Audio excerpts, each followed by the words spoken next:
Yep. Okay. Hello everyone, I'm Mrs. Palmer, and today we're going to talk about Reconstructivism and Liberationism.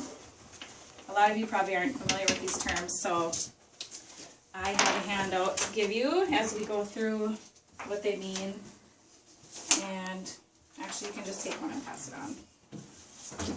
So I'm going to go over these terms, and then we're going to watch a YouTube video, just a short clip on each one to give you a different perspective on what they mean and how you can apply them to education. And then after that we'll take a quiz. So pay attention. Okay, so Reconstructivism is related to a transformative style of teaching, and it's about changing and improving the human condition and society. So as a teacher, you would encourage your students to make a difference and look at yourself as a global person instead of just in the classroom. You're going beyond the classroom to look at society as a whole. And then there's a key figure in Reconstructivism, that's George Counts. And he believed that schools should transform society rather than simply transmitting information. So Counts is one of the motivators for today's school, going beyond the classroom and involving the communities and families of their students. So a lot of teachers will involve the community, like I just said, and the families of the students rather than just focusing on the student as the subject by themselves. Liberationism is very similar to Reconstructivism, except it is focusing more on equality with various groups and economic, national, ethnic, and gender factors. So a key figure for liberationism is Paulo Freire, and he wanted people of all socioeconomic classes to have an education that was relevant and guaranteed an active role in society. Many of you probably know that way back in the day, only the more wealthier people were allowed an education. So if you came from a poor family, you didn't have a chance. So you didn't get that same equal opportunity as everyone else to get ahead in life. So that's what liberationism kind of is about, equal opportunity.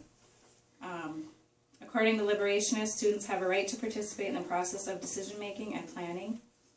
So from liberationism, we get nowadays what's called a democratic school, where the students are involved in the process of rule-making, decision-making, things like that.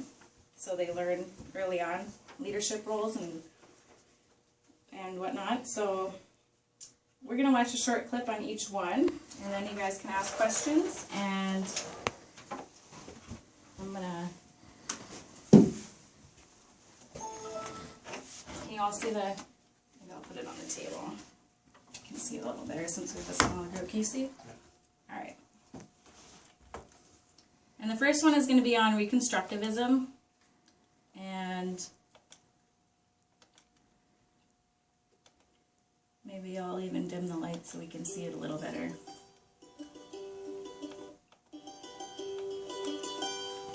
Can everybody see that? Okay. It's a little dark, but it's easier to see the computer that way. Probably get welded. Yeah. Could be. See if we have internet. Is there a Wi-Fi password that we need or not? You know? It should just Just go.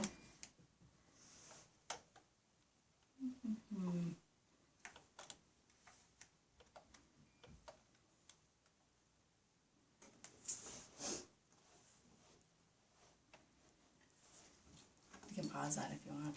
I don't know. Can you really see? Yeah. Okay.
so that was just a short clip on Reconstructivism. And at the end there, it gave you a couple examples of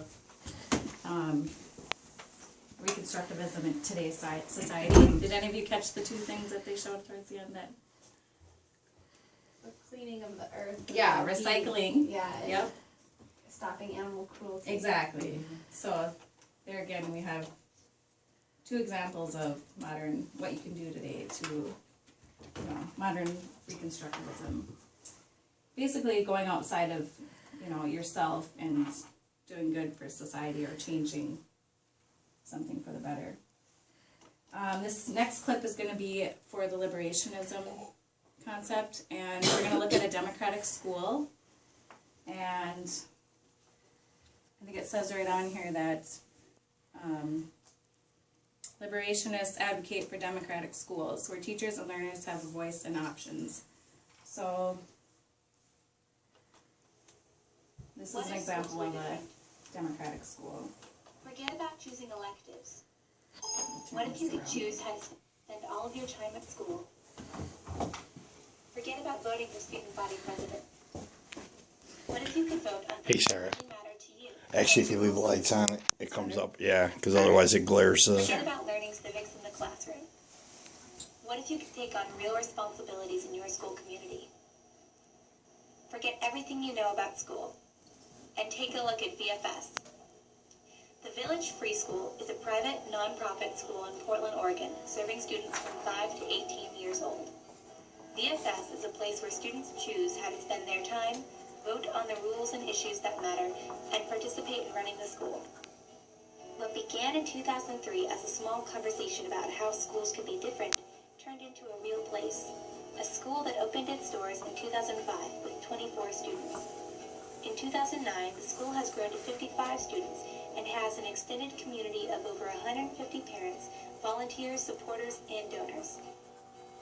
What do we do all day? We participate. At VFS, we believe that children learn about democracy and community by experiencing democracy and community every day. Students at VFS propose and vote on the rules of the school. ASM is a body that meets once a week to where the students vote to determine how the school is run, everything that affects the life of the students of the school that goes through the ASM. Students at VFS help each other uphold the rules. If somebody's having a problem and somebody else, they can either try to talk about it and to work it out, or the person being accused could pick either a staff person to figure it out, or a group of elected students. It feels good because you're helping people solve a problem. I've been at the school for 4 years. I've been on the Justice Court for all of last year, and I feel like that the experience has really helped me grow and understand what is fair. Students and parents take ownership of the school. My name is Gary, and I'm this year's service facilitator. My name is Jay. I'm a student, and I'm on the Justice Board. I'm a student at VFS, and I'm the technology coordinator. My name is Leslie, and I'm a student at the Village Free School. I'm also treasurer of the board of directors. We explore. Students are free to explore, to find their own path and their own passions. Children who learn by following their interests at their own pace are more empowered, curious, and capable of lifelong learning. We learn.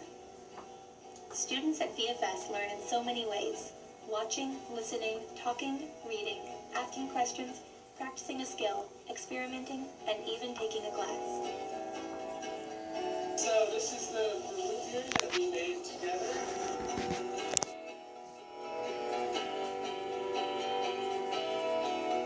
We have a robust schedule of classes, activities, labs, and more to engage curious minds. We play. At VFS, we recognize that children learn all the time from everything and everyone around them. Children use play to build skills and understanding naturally, and, most importantly, they use play to build the social and emotional skills that they will need all their lives.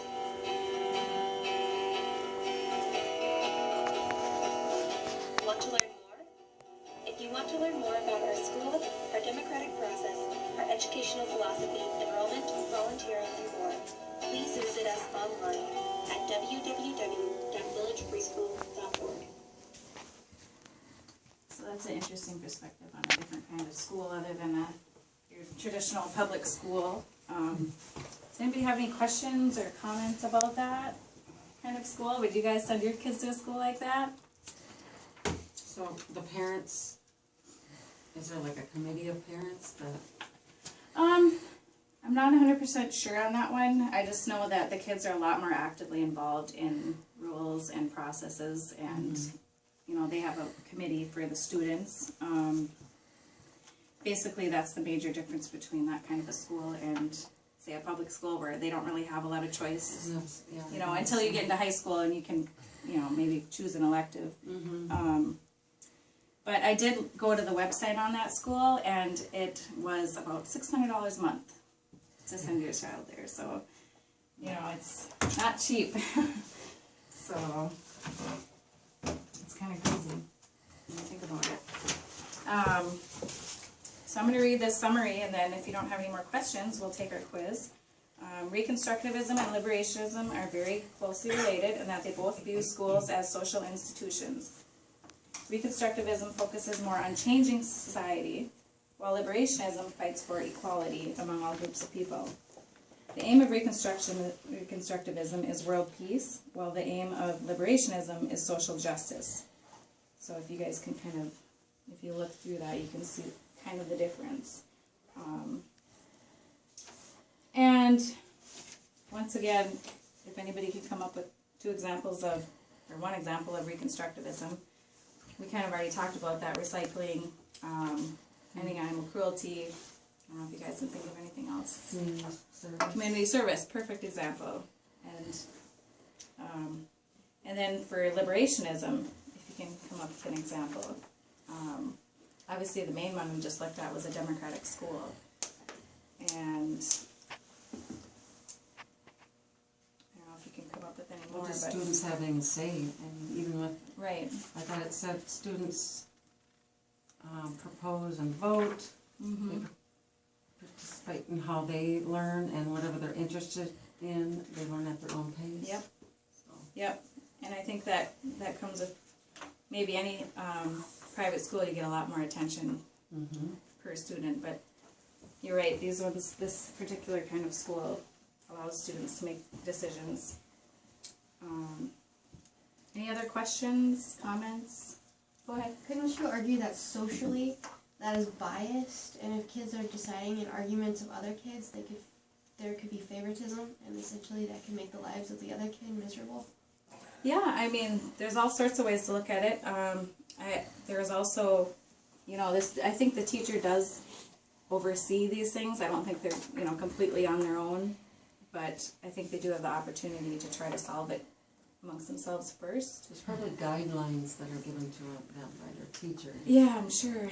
I remember I had a class when I was in elementary school, and the teacher said, okay, you guys get to make the rules. And we thought, like, oh, that's absolutely crazy, but okay, that sounds fun, you know, we get to make the rules. So what the teacher did was she would, you know, have us call on us to come up with a rule, and she would write it down. And most of the things that the students came up with were things that she would have had anyways as a list, like, you know, be respectful of others, turn your work in on time. And the students that came up with these answers, and she made a list of them. And so, you know, I think a lot of times if you give kids an opportunity, they exceed your expectations. So, but it's nice for them to feel like they're involved in the process and they have a say in what's going on, because they take ownership of their education, I think, and you know, they realize that it's their responsibility to do their best. It's not just doing what the teacher tells you to do. So, anybody else have any questions? Okay, then we will do the quiz. Okay. If you want to turn your papers over, most of the answers are on there, so hopefully you followed along. I can take one and pass it on.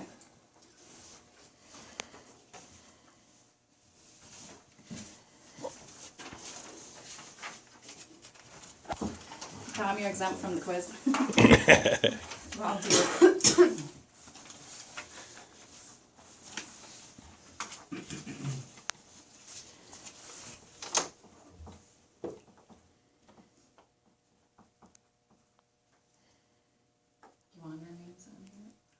It doesn't matter. We'll go over the answers when we're done. It's fine.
It's okay if you're not. Go ahead.